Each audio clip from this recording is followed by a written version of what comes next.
A blind man walks into a restaurant and sits down. The waiter, who is also the owner, walks up to the blind man and hands him a menu. "I'm sorry, sir, but I am blind and can't read the menu. Just bring me a dirty fork from a previous customer. I'll smell it and order from there." A little confused, the owner walks over to the dirty dish pile and picks up a greasy fork. He returns to the blind man's table and hands it to him. The blind man puts the fork to his nose and takes in a deep breath. "Ah, yes, that's what I'll have. Meatloaf and mashed potatoes."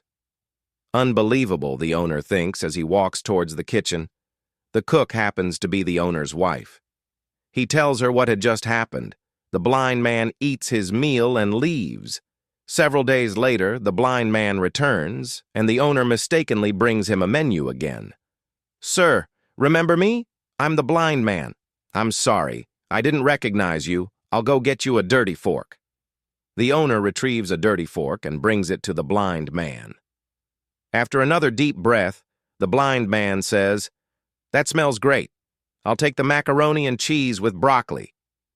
Walking away in disbelief, the owner thinks the blind man is screwing around with him and tells his wife that the next time the blind man comes in, he's going to test him. The blind man eats and leaves.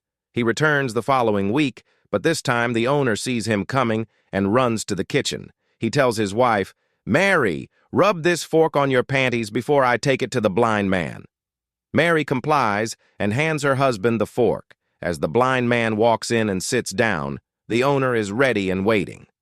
"Good afternoon, sir. This time I remembered you and I already have the fork ready for you."